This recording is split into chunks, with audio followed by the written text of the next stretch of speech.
estamos en nuestra serie que se llama Vidas Quebradas. Cada uno hacía lo que bien le parecía.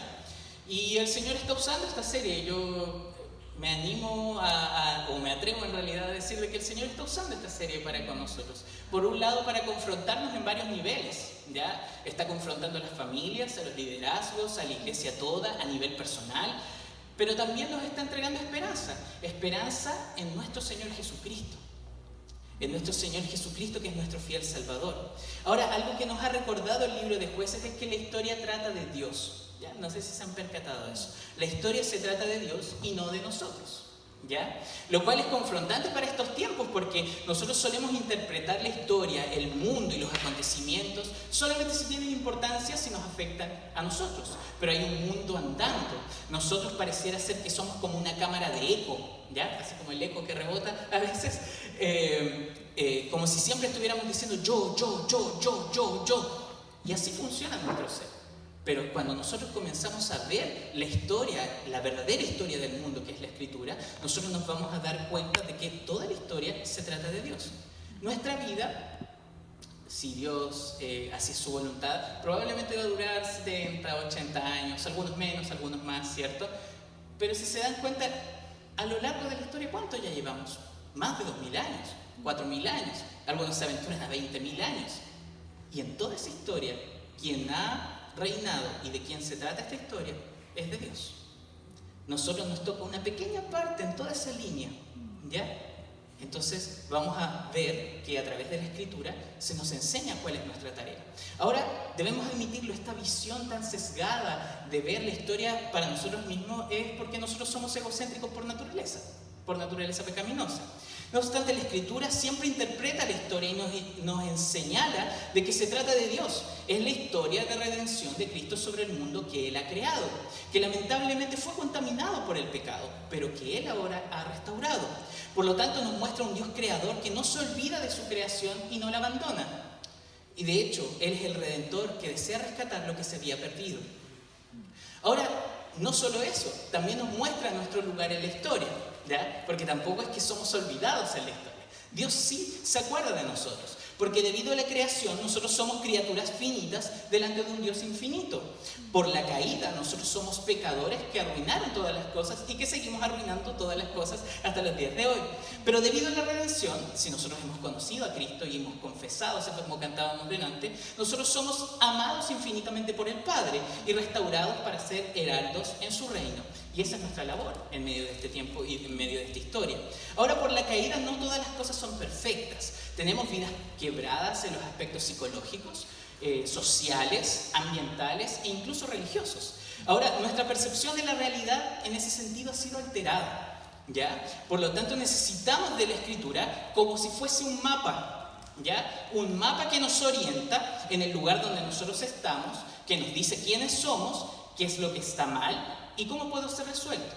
En ese sentido, la Escritura siempre nos va a entregar una orientación y una guía. Entonces, por eso siempre debemos leer la Escritura a partir de la mirada divina, porque nos va a enseñar de que todo se trata de Dios y también nos va a incorporar cuál es nuestro lugar en esa historia. Ahora, la Escritura en esta sección nos muestra un aspecto de esa historia, y es importante entender eso en el mapa. Dios es victorioso y rescata a su pueblo. Ahora, la estructura de Jueces 4 y 5, no sé si lo notaron, pero son dos capítulos muy diferentes, pero cuentan la misma historia, ¿ya? Eso, en términos narrativos, es un boletín, ¿ya? Y es un poema, ¿ya? Es un boletín y un poema unidos, son una estructura que va junta. En el boletín se expresa una historia con información precisa y detallada. No sé si notaron eso cuando leía Zapka. Y el poema, a través de los recursos de la poesía, expresa una narración e interpretación de la historia más completa, como lo leía Bastián. Ahora, estos relatos son complementarios, ¿ya? Jamás debemos dejar de leer Jueces 4 y Jueces 5, uno por cada lado. Son complementarios y nos enseñan que deben ser leídos y estudiados juntos. Ahora, el principal detalle se halla en que Jueces 5 nos explica de qué se trata esta sección y nos provee una perspectiva un poco más profunda, porque al leer Jueces 5 queda clarísimo de quién se trata el texto. No sé si se fijaron. Jehová, Jehová, Jehová, Jehová, Jehová, Jehová, casi en todos los versículos. Entonces, es claro de quién se trata. En Jueces 4 solo es repetido unas pocas veces el nombre de Jehová, pero en Jueces 5 es repetido en más de una ocasión. Por lo tanto, aquí se nos está señalando una batalla en ambos textos. Pero si se dan cuenta, lo que el texto nos está diciendo es que la batalla es del Señor. Y ese es el título del sermón de hoy. Y lo que vamos a ver son 4 puntos, ¿ya? Eso, muchas gracias, Basta. Son 4 puntos a través de este sermón, ¿ya? Lo primero, vamos a ver la amenaza real de la batalla, que nos va a mostrar ahí en los versículos 1 al 3 del capítulo 4. Nos va a mostrar los instrumentos improbables de la batalla, de los versículos 4 al 24. Y nos va a mostrar los corazones divididos por la batalla, que eso va a estar en el capítulo 5, de los versículos 6 al 18. Pero también nos va a mostrar la victoria asegurada en la batalla en el capítulo 5, en los versículos 1 al 5 y 19 al 31. Entonces vamos por lo primero. Cambio, por favor. ¿Sí? Ahí está, muchas gracias. La amenaza real de la batalla. En los primeros versículos del 1 al 3 se presenta el contexto en el que Dios va a levantar sus instrumentos improbables, pero implícitamente presenta cuáles son los enemigos en la jornada del pueblo de Dios. ¿Ya? Y se nos muestra de manera implícita. Implícita es que no es nombrada, sino que está ahí en el texto, es evidente que está ahí. Pero nos muestra cuáles son esos enemigos: el pecado, el mundo y Satanás. Y siempre lo van a encontrar incluso en la estructura neotestamentaria, en el Nuevo Testamento. Ahora, en este texto es implícito, porque ¿qué es lo que nos dice el versículo 1? Volvieron a hacer lo malo ante los ojos de Jehová. El primer enemigo es el corazón pecador del pueblo, ¿ya? ¿Se dieron cuenta? El enemigo está dentro de nosotros, somos nosotros. La manera en que el pueblo se comporta es agotadora. No sé si usted está leyendo la recomendación que le di de leer Jueces todos los días, al menos un capítulo por día. Si me lo cumplió como me lo prometió aquí, probablemente va en el capítulo 14. Y todo el tiempo está repitiendo: volvieron a hacer lo malo, volvieron a hacer lo malo. Y a uno como lector le cansa, es como, ¿hasta cuándo? ¿Hasta cuándo van a parar de ser así? Bueno, tú y yo tenemos el potencial de ser así. Desobedientes por naturaleza y reiterativos en nuestro pecado, porque nuestro corazón es engañoso. Entonces, recordemos también que Israel tenía a los pueblos vecinos en medio de ellos como prueba. Si ellos eran obedientes a Dios en rechazar las conductas idólatras de los cananeos, ellos pasarían la prueba. Eso lo vimos en el capítulo 1. Pero de lo contrario, ¿y qué fue lo que pasó? Adoptaron sus costumbres y rechazaron a Dios. No sé si se dan cuenta, pero la influencia del mundo puede ser altamente destructiva en la vida de la comunidad. Pues cayeron nuevamente en el ciclo de maldad, en el ciclo de maldad que hemos repetido en el primer y en el segundo sermón. Ahora, Satanás siempre quiso destruir al pueblo de Dios. No es que él sea el principal enemigo, si se dan cuenta. Hay 3 enemigos. Y yo creo que el primero que nombré es el más fuerte y el más difícil de lidiar. Cuando observamos nosotros el Apocalipsis, dichas situaciones descritas, porque dice que Satanás persiguió al pueblo que guardaba la promesa del Mesías durante toda la historia. Y recuerden la promesa de Génesis 3:15, porque dice que la serpiente iba a morder el talón, ¿cierto? No sé si se acuerdan de eso. El calcañar, lo dice la versión Reina Valera, de la simiente de la mujer. Pero el descendiente de la mujer iba a aplastar la cabeza de la serpiente. Y esta promesa se cumplió en Jesucristo. Se cumplió en Jesucristo. Jesús es quien aplasta la cabeza de la serpiente aun cuando fue herido, ¿ya? Porque esa es la idea de lo que se está mencionando ahí. Ahora, las mordeduras de la serpiente se evidencian en la Escritura cada vez que el pueblo era reducido. No sé si ustedes han leído el Antiguo Testamento completo, pero si se van fijando en lo que pasa en Génesis, lo que pasa en Éxodo y así por delante en los profetas, cada vez pareciera que todas las situaciones quieren disminuir al pueblo. Todas las situaciones quieren destruir al pueblo. ¿Por qué? Porque Satanás quería eliminar a ese descendiente de la mujer. Pero todavía no nace. Y de hecho, cada vez que usted lee las páginas del Antiguo Testamento va: pareciera ser que aquí viene el Salvador. No era. Pareciera ser que aquí viene. No viene. Y cuando ellos menos lo esperaban, aparece Jesús. Eso es lo que nos muestra la Escritura. Ahora, estos 3 versículos iniciales sí se evidencian 3 enemigos explícitos, ¿ya? Y eso es lo que vamos a ver en este nuevo siglo, porque se nos menciona al rey de Javín, el capitán del ejército Sísara, y los cananeos, ¿ya? Y sabemos muy poco sobre estos personajes, porque Javín, rey de Hazor, que está en el versículo 2, en la primera parte, es mencionado, pero nunca aparece corporalmente en el relato. No sé si se dieron cuenta de ese detalle mientras leían nuestros hermanos. Nunca aparece, solamente es nombrado en los primeros versículos. Es una persona que se encuentra tras bambalinas. De hecho, su nombre podía significar inteligente, ¿ya? Ahí hay otro nombre, ¿cierto? Para los hijos. Es una estratega. Existe en Josué 11 un rey que presenta el mismo nombre, Javín, rey de Hazor. Pero investigando me di cuenta que es un título que llevaban todos los reyes cananeos, ¿ya? Entonces, ¿qué es lo que implícitamente está diciendo aquí la Escritura? Es que literalmente aquí el enemigo es una persona anónima, una persona que va a pasar en la historia. Ahora, Sísara es el capitán del ejército, descrito con una superioridad militar. No sé si se dieron cuenta, 900 carros de hierro, carros cerrados, 900 carros. En ese momento era la tecnología militar más alta que podían tener en ese momento. Cualquier pueblo, nadie podía hacer frente. Ahora se señala que oprimió con crueldad. Durante la trama será vencido y asesinado por una estaca. No sé si vieron esa parte del relato. Era ferozmente descrito como una estaca y de hecho dice que toma el mazo y ¡pah! Hasta como que se escucha lo que pasa en ese texto. Pero antes de que usted sienta compasión por este general del ejército, la poesía de Jueces 5, en el versículo 30, lo describe como una persona muy mala, la verdad, porque dice, ¿no han hallado botín y lo están repartiendo? A cada uno una doncella o dos. ¿Se dieron cuenta de eso? ¿De ese detalle? Sísara es una persona que le gustaba robar, violar y esclavizar mujeres. Capturaba jóvenes para convertirlas en esclavas sexuales.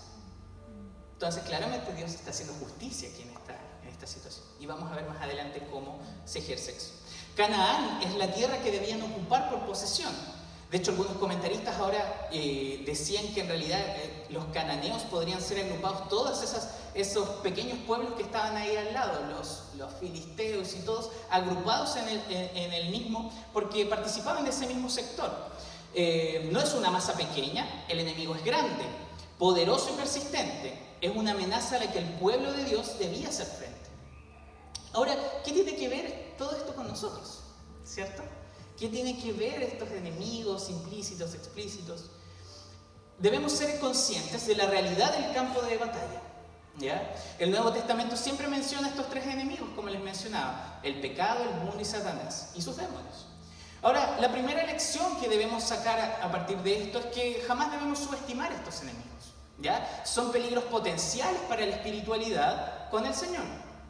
Ahora, Jesús en Lucas 22, de 31 al 34, lo puede buscar si quiere en su casa, advirtió a Pedro de que Satanás lo quería zarandear, y de hecho quería zarandear a los discípulos, y que a partir de aquello, él iba a negar a Jesús por lo menos 3 veces.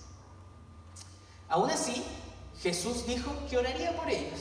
Miren el consuelo tremendo. Jesús orando en medio de nuestras dificultades y tentaciones. La respuesta de Pedro fue: no te negaré. Aunque sea necesario, voy a morir. El impulsivo de Pedro, ¿cierto? Así nosotros también somos. Pedro subestimó a Satanás, subestimó al mundo y subestimó su propio pecado. ¿Por qué? Porque Pedro no confió en la realidad de que Jesús se estaba abriendo para él. Jesús ora para que nuestra fe no falte. Pero Pedro prefería descansar en sus propias fuerzas. Por eso él decía: no, yo no te voy a negar. Y ahí mismo ya saben lo que pasó. El pueblo de Dios en Jueces realiza la misma acción, descansando en sus propias fuerzas y en memorias de victorias pasadas, pero volvieron a hacer lo malo delante de los ojos de Jehová. Ellos debían descansar y confiar en las promesas de Dios, y a partir de aquello ser responsables ante el mandato divino. Por lo tanto, hermanos, nosotros no debemos subestimar los peligros potenciales de la batalla. En cambio, debemos confiar en el Señor, porque el pueblo de Dios no puede salvarse a sí mismo. No podemos. Necesitamos un Salvador. El pueblo es insuficiente. Necesitan una salvación que sea externa y diferente a ellos. Ahora, la segunda lección es que no debemos sobreestimar los peligros potenciales de la batalla. ¿Ya? Y aquí quiero ser muy preciso con lo que voy a decir, porque si el primer extremo demuestra pereza y orgullo frente a los peligros potenciales, el segundo extremo puede causar desesperación. ¿Por qué? Porque la respuesta del pueblo fue clamar a Dios por liberación. Diferente sería que ellos se hubiesen entregado al mar por completo, o consideren que la opresión es el estilo permanente de vida. Eso sí sería desesperación. Pero el pueblo de Dios, en la actualidad, cae mucho en desesperación. Y esto es algo que yo he observado harto, no solamente quizás aquí, sino en muchas iglesias. Y debemos entender primero lo que dice la Escritura, que la Escritura define a estos enemigos el pecado como engañoso. Satanás es padre de mentira, ¿cierto? Y el mundo es seductor. Pero muchos caen en exageraciones en este punto, ¿ya? Porque muchas veces, por ejemplo, Satanás lo igualan con Dios, al punto en que, como si fuesen dos fuerzas opuestas e iguales en poder. No cometes ese error, hermanos. Satanás no es todopoderoso. Tiene un poder limitado. Satanás no lo conoce todo. Tiene un conocimiento limitado. Satanás no está presente en todo lugar. Su acción es localizada. Dios es todopoderoso. Dios conoce todas las cosas y su presencia no tiene límites. ¿Ya? Ahora, tienen que entender también algo que siempre se es revelado ahí en el Nuevo Testamento principalmente, y es el elemento de que Satanás es muy limitado. Y créanme, porque a veces, ¿qué pasa? ¿Cuál es la reacción evangélica? ¡Ay, que se pecó porque Satanás metió la cola! ¿No? Es un dicho popular evangélico. Pero no necesariamente es así. De hecho, vimos que el principal enemigo y probablemente el más desastroso y difícil de lidiar es el pecado. Ahora, ¿cuál es el asunto? Vean la situación que se establece en el Nuevo Testamento. Los retos y los desafíos aquí en algún momento ustedes lean todo el Nuevo Testamento completo y vean en qué momento aparece Satanás y sus demonios. Se van a dar cuenta de que la realidad es que cuando aparece es cuando Jesús está predicando, Jesús está sanando, Jesús está haciendo la obra del Padre.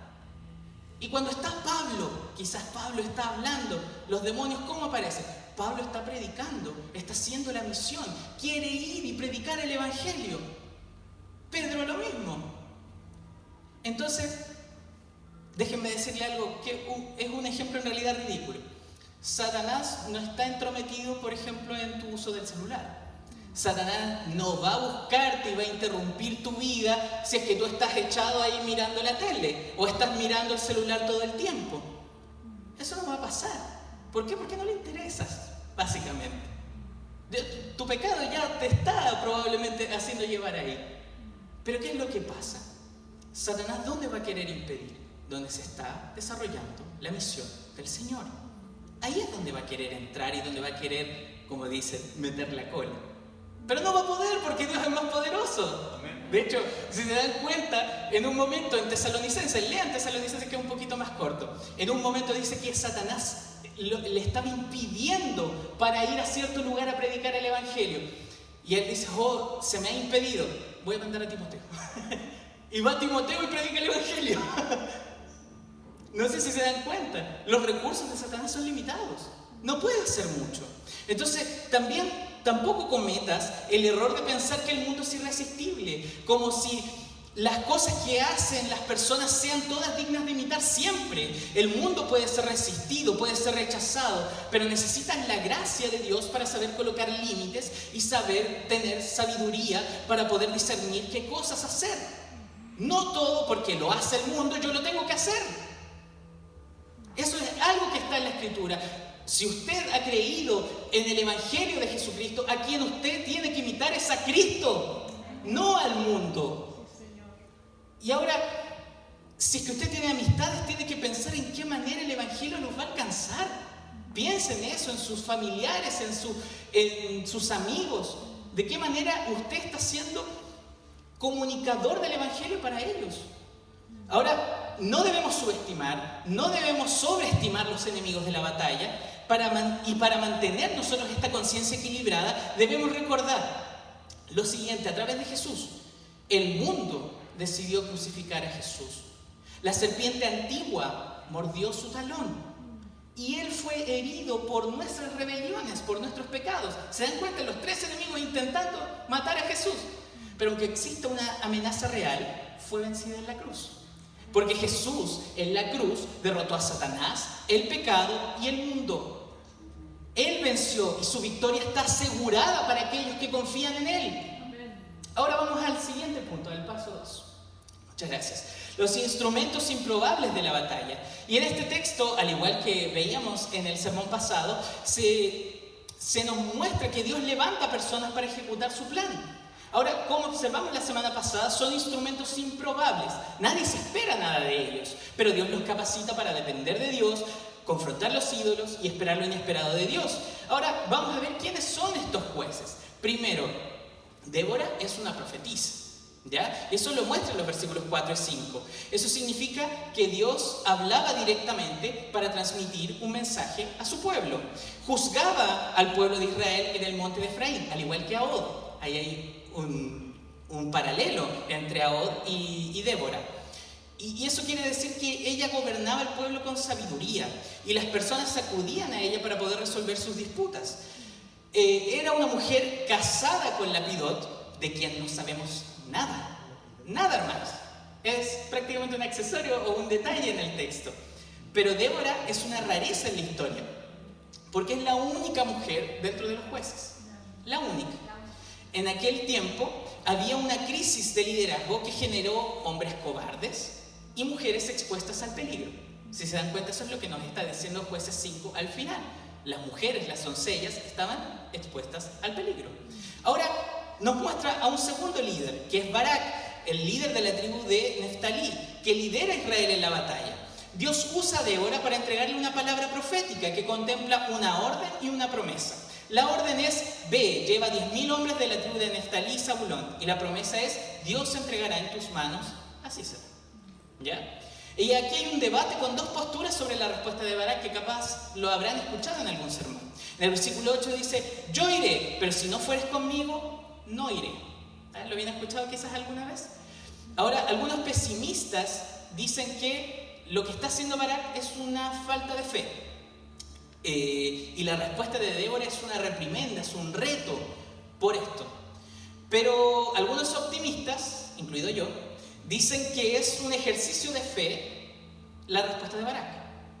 ¿Por qué? Porque recuerden principalmente que Barak tiene pocos versículos acá, son muy pocos, pero el libro de Hebreos nos dice que él es un héroe de la fe.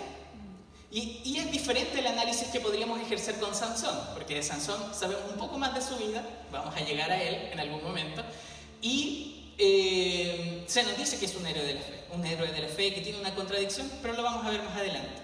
Ahora, Barak no huye de la responsabilidad que Dios le entrega. De hecho, lo hace, si se dan cuenta. Por eso yo veo que aquí hay más un ejercicio de la fe de Barak. Porque de hecho, ¿qué es lo que quiere Barak? Que Débora la acompañe. Pero ¿quién era Débora? Débora era aquella que traía el mensaje de Dios. Era la palabra profética, era la palabra de Dios cerca. Él quiere tener la palabra de Dios cerca para cuando vaya en batalla. Quiere recibir la instrucción de Dios. Entonces él está teniendo un ejercicio de fe. No voy a ir si Dios no me está hablando.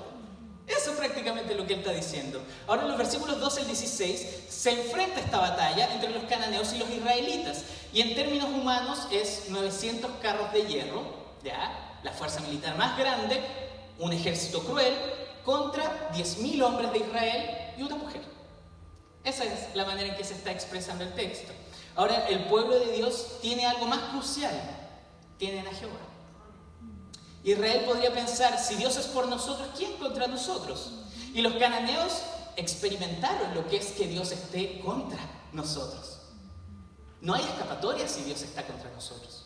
Las fuerzas militares no son rival para Dios. Ahora, la profecía de Débora se cumple, porque en manos de mujer venderá Jehová al opresor Sísara. Pero no es en manos de Débora. ¿Si se dan cuenta? Si anteriormente Jehová los vendió a Sísara para que aprendan a depender de Dios, ahora que dependen de Dios, el opresor será vendido. Lo importante que era el arrepentimiento en ese momento. No es Barak ni Débora quien destruirá a Sísara, sino Jael, la Cenea. Y eso está en los versículos 17 al 24. Jael es mujer de Heber, quien era aliado de Sísara. Y ese es un detalle no menor que está en el versículo 11. Si se dan cuenta, Jael es una traicionera de los cananeos, pero una agente secreta, diríamos, de los israelitas. El relato a un lector hebreo le habría provocado mucho malestar.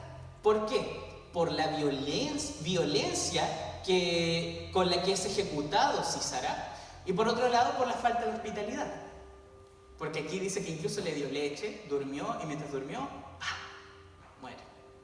Dios usa instrumentos improbables y usó una pseudo aliada que traiciona a las filas cananeas. Pero si se fijan en el capítulo 5, en los versículos 24 al 27, se dice: bendita es Jael. El Señor la bendice por tener fe en Él. Ahora, la táctica de Jael fue inteligente, porque Sísara venía cansado después de la guerra y le sirve leche. ¿Leche para qué? Para que duerma profundamente. Y las mujeres en la antigüedad se encargaban de armar y desarmar las tiendas en las que vivían. No sé si sabían eso. Ellas eran muy proactivas y muy trabajadoras. Por lo tanto, tenían la fuerza necesaria para poder armar y desarmar una tienda, que eran gigantes, eran donde vivían familias por lo menos de 12 personas. Y la estaca era un instrumento cotidiano de una mujer. Entonces, no sé si observan la ironía que ocurre en este texto. Y tomen atención a esta ironía. Sísara, que usaba a las mujeres como objeto, muere a través de un objeto de una mujer. Y en las manos de una mujer, en Jael. Si bien Jael desobedeció el mandato de no matarás, Dios utilizó esta situación para traer juicio a Sísara. Y con esto nos damos cuenta de algo muy importante que siempre va a estar en la Escritura, desde el inicio hasta el fin. El mal y el pecado siempre será juzgado por Dios. Ahora, ¿qué tiene que ver toda esta historia de estos héroes con nosotros? Dios usa a personas inesperadas, 2 mujeres de fe y un hombre de fe. Jamás debemos ignorar a las mujeres de fe en la Escritura. Rahab, Ruth, Jael. No se olviden que las mujeres estaban a los pies de la cruz de Jesús. Y las mujeres fueron los primeros testigos en la resurrección. Y también arriesgaron su vida por la plantación de iglesias. Eso se ve en Priscila. Ahora, las mujeres de fe son parte importante del plan de Dios. Ahora, los hombres de fe también son requeridos. Aquellos que solo quieren obedecer el mandato de su Señor y confían en sus promesas. Aquellos que viven de tal manera que solo tienen el placer en agradarle y temor de ofenderle. La lección para el pueblo de Dios se encuentra en que debemos saber que Dios gana siempre. Y así la bendición se encuentra en pelear por y con Él, poniéndonos a su servicio, cualesquiera que sean los riesgos o los costos. Y nosotros, para ser instrumentos en las manos del Redentor, necesitamos fe. Necesitamos fe. ¿Qué es fe? Confiar en Dios a pesar de los contextos improbables. Y la fe es un regalo de Dios para su pueblo. Y en este texto, tener fe es siempre escuchar a Dios, si se dieron cuenta.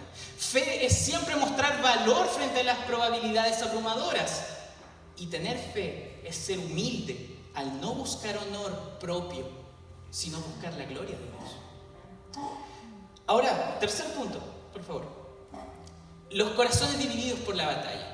Estos versículos revelan un detalle que el capítulo 4 no menciona, ¿ya? El capítulo 5 de los versículos 6 al 18. Porque si se dan cuenta, el poema nos cuenta una realidad que solamente Dios se pudo haber percatado, porque Él lo sabe todo y lo conoce todo. No todo Israel se sumó al equipo de Barak, que estaba conformado por Neftalí y Zabulón.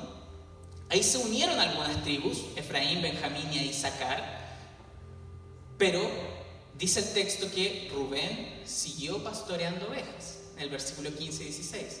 Pueden leer su Biblia ahí. Siguió pastoreando ovejas. Galaad, Dan y Aser se quedaron en casa, se quedaron en los puertos. Pero ¿quiénes se llevan los honores? Neftalí y Zabulón. ¿Por qué? Porque expusieron sus vidas. Entonces, ¿por qué algunos fueron y otros no? A partir de lo que hemos leído en la Escritura, las personas que van por valentía y van por fe. Entonces, aquellos que se quedan son cobardes y faltos de fe. Entonces las excusas de las tribus reflejan que no estaban dispuestos a ayudar al resto del pueblo de Dios, solo se importaban consigo mismos. ¿Parece conocida esa realidad? En el pueblo de Dios existía una decadencia social. ¿Debido a qué? Debido a su idolatría. O sea, yo me acuerdo que lo dije hace un mes aproximadamente aquí cuando, de hecho, Sabka predicó y tuvimos nuestros grupos pequeños. Si alguien deja de amar a Dios, consecuentemente deja de amar al prójimo. Esas dos cosas o van unidas o no van. Ahora, ¿qué tiene que ver esta situación de que unas personas se unen y otras no con nosotros? Nuestra falta de amor al prójimo y nuestro desinterés en la comunión se debe a que no amamos a Dios y nos entregamos a los ídolos. Cuando el pecado ingresa en una comunidad, la vuelve vulnerable. No sé si se fijaron eso, porque aquí hay una unión y desunión de propósitos. Lamentablemente las relaciones se vuelven frágiles y se despreocupan el uno por el otro. Entonces, hermanos, debemos atender a nuestra falta de unidad y propósito común. Y la única manera en que lo vamos a hacer es pedir perdón a Dios. Pedir perdón a Dios por no amar a la comunidad que Él deseó formar. Porque si usted está aquí y yo estoy aquí, fue porque el Señor nos llamó. No por nada, ni que aquí algunos fuesen lindos o alguna cosa por el estilo. Es el Señor el que nos escogió sin mérito en nuestros, sino por la causa de Jesús, y por Él estamos acá. Él deseó formar esta comunidad. Por lo tanto, nosotros tenemos que arrepentirnos y arrepentirnos de corazón, orar por nuestros hermanos, asistirlos en lo que podamos, porque obviamente tenemos límites. Pero también debemos pedir al Señor que nos llene de su amor, así como cantábamos recién, que nos llene de su amor para que desborde. No sé si usted ha visto a veces una copa que se rebalsa o un vaso que se rebalsa. Asimismo tiene que rebalsar el amor de Dios que es derramado hacia nosotros, hacia el prójimo. Y eso involucra estar dispuesto a servir cuando sea necesario. Ahora, cuarto, por favor, Bastián. La victoria asegurada en la batalla. Si se fijaron, el capítulo 5 está lleno de alabanza a Dios. Load a Jehová. Y hay algunas, quizás las personas mayores se acordarán que algunos himnos decían load, loores. ¿Qué significa eso? Alabanza a Dios. Alaben a Jehová. Son nombradas varias razones, ¿ya? Y voy a hacer un pequeño resumen de ellas. En primer lugar, Dios es alabado por su iniciativa, porque cuando el pueblo marcha, significa que Él ya estaba en marcha para salvar a su pueblo. Cuando el Dios Altísimo y Creador se pone en marcha, toda su creación tiembla. No sé si se fijaron eso en el texto. Los montes temblaban, porque Dios inició su obra, porque Dios deseó salvar a pecadores como nosotros. Porque no se olviden la condición en la que estaba el pueblo. Habían dejado de amar a Dios y habían hecho lo malo delante de sus ojos. A ese pueblo quiso salvar el Señor. Ese pueblo somos. Ahora, en segundo lugar, Dios es alabado por pelear por su pueblo. Eso lo vemos en los versículos 19 y 22. El anterior estaba en los primeros 5 versículos del capítulo 5. Dios gobierna su naturaleza y vuelve inútiles los medios humanos. En este caso, los carros de hierro, que eran tan potentes ante los ojos humanos, que podían destruir a miles y a miles de ejércitos, se vuelven insignificantes frente a Dios. Porque Dios gobierna los cielos, la tierra, los mares y todo lo que existe. Y por lo tanto, no sé si se fijaron en el texto, pero cayeron las lluvias, los ríos se desbordaron. Imagínense el pueblo peleando y de repente ¡fua! ¿Por qué? Porque Dios estaba peleando por su pueblo. Dios quería que su pueblo tuviera victoria. Y en tercer lugar, Dios es alabado por incluir a personas en la participación de su reino. Y eso está en los versículos 23 al 27. Dios no necesita ayuda. Eso como punto principal. Dios no necesita ayuda. Dios puede solo. Dios podría haber derrotado a ese pueblo cananeo solo. Pero permite que su pueblo se involucre. Permite que su pueblo ayude, entre comillas.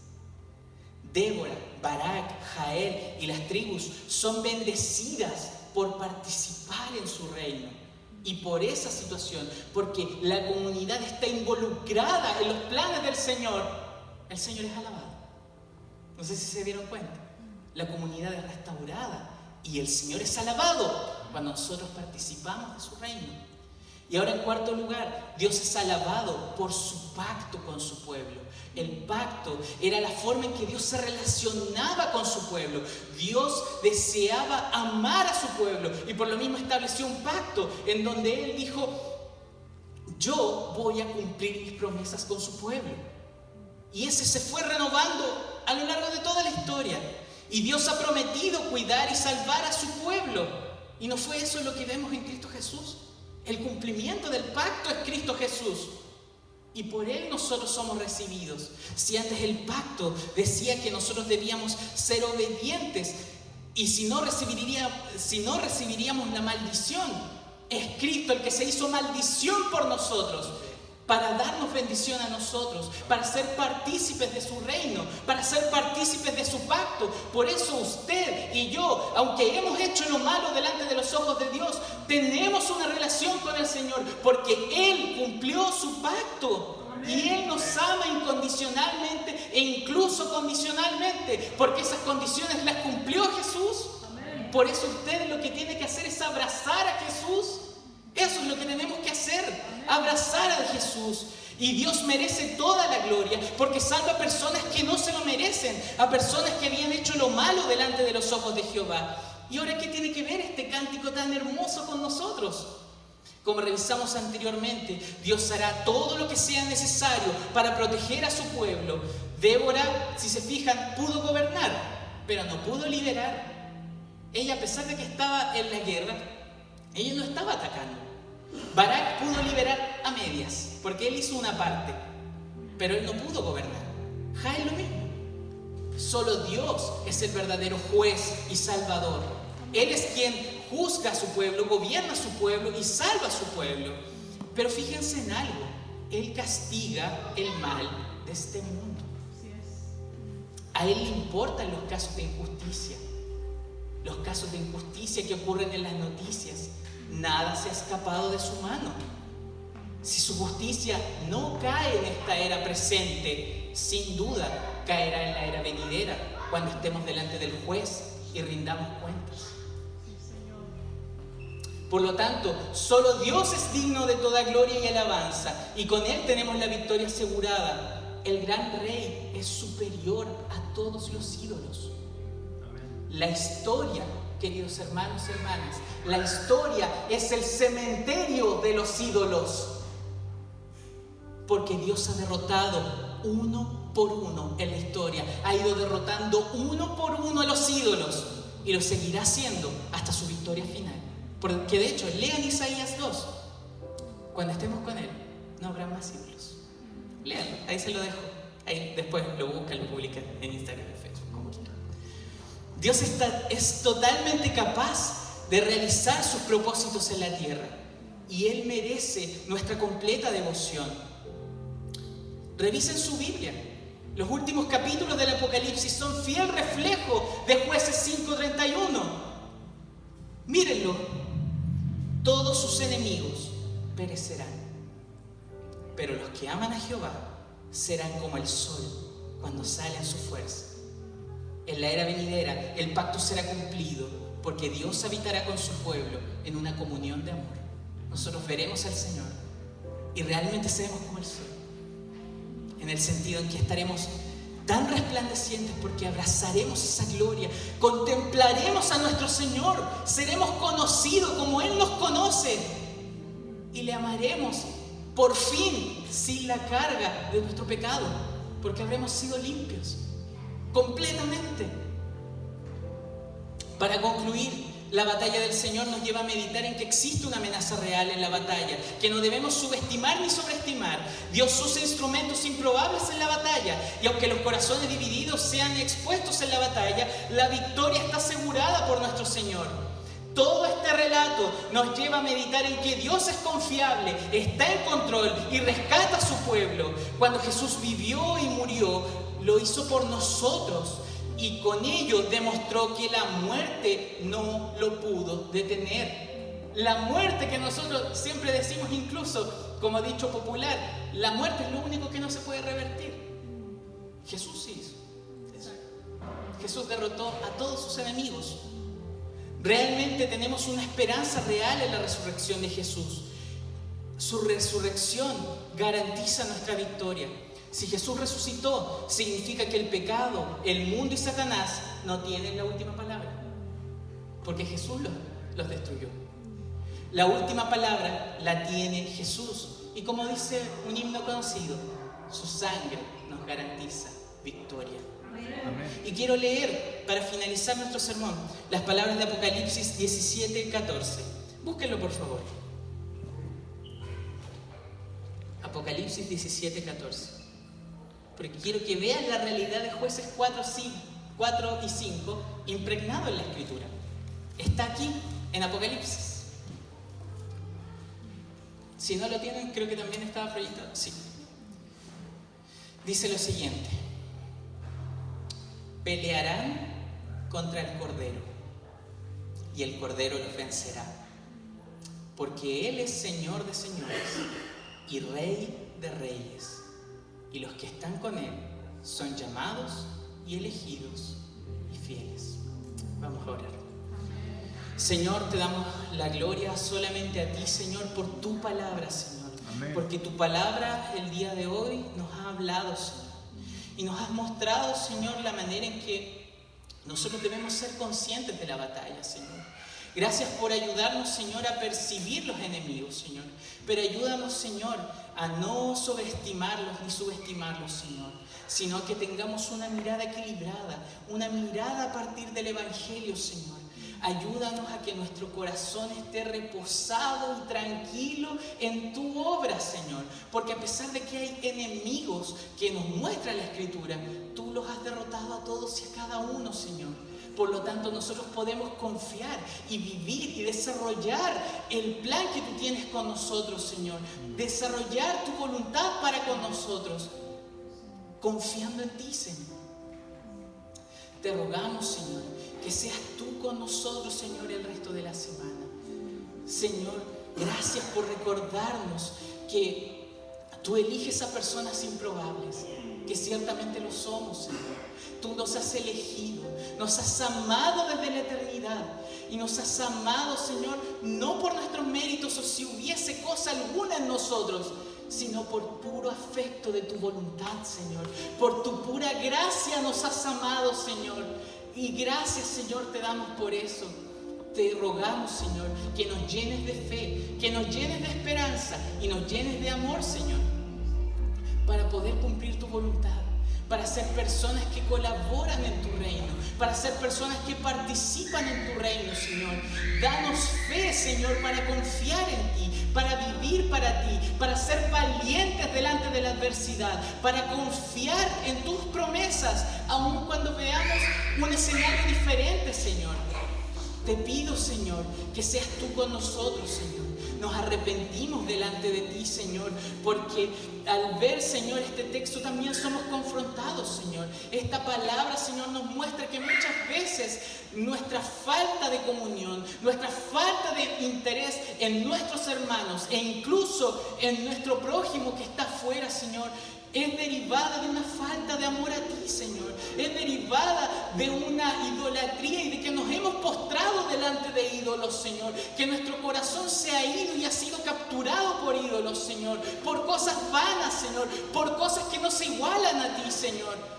Pero te rogamos, Señor, que nos perdones por los méritos de Cristo Jesús, por la vida de Cristo Jesús, que Cristo Jesús fue perfecto, jamás se arrodilló delante de ningún ídolo, sino que te adoró, que su alimento era hacer tu voluntad, Padre amado.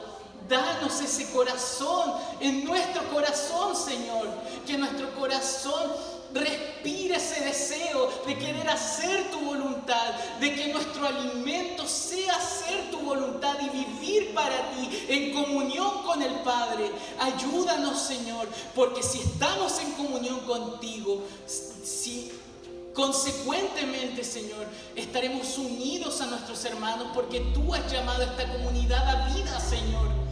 Te damos gracias por eso, Señor. Y Señor, tú eres alabado por sobre todo. A ti, solamente a ti sea la gloria. Amén. Loada Jehová, alabada Jehová, todas las naciones de la tierra, porque Él es el gobernante, Él es el soberano, Él es el rey, aquel que pelea por su pueblo, aquel que ha conquistado a su pueblo con su sangre, que ha ganado a este pueblo con su sangre. Señor, gracias porque nuestras vidas, Señor, han adquirido valor por ti solamente, Señor. Gracias, Señor. Gracias por tu palabra. Gracias porque realmente podemos saber, Señor, lo que leíamos, Señor, en tu palabra. De que realmente todos tus enemigos perecerán, Señor. Y nosotros seremos como el sol, Señor. Seremos como el sol que se renueva cada mañana. Porque estaremos contigo, Señor. Que estaremos contigo, Señor, por tu promesa, y sabemos que tú cumples tus promesas, Señor. Por eso, Señor, decimos Maranata, ven pronto, Señor Jesús, ven pronto, te anhelamos, Señor, anhelamos verte pronto, Señor. Ven, Señor Jesús, cumple tus planes, cumple tus propósitos, Señor. Que tu voluntad, aquella voluntad que está en los cielos, Señor, sea hecha acá en la tierra, Señor. Señor, que santificado sea tu nombre, oh Padre. Tu nombre sea santificado, Señor. Ayúdanos a ser aquel pueblo que carga tu nombre, Señor. Que reverencia tu nombre, Señor. Que vive por ti y para ti, Señor. Renueva nuestras fuerzas, Señor. Si alguno está cansado el día de hoy, renueva sus fuerzas, Señor. Renueva sus fuerzas para que viva para ti, Señor. Señor, que se haga como dice tu palabra, que muramos a nuestros pecados, que demos muerte a nuestros pecados y vivamos para ti, Señor. Sí, Señor. Te lo pedimos en el nombre de Jesús. Amén. Amén.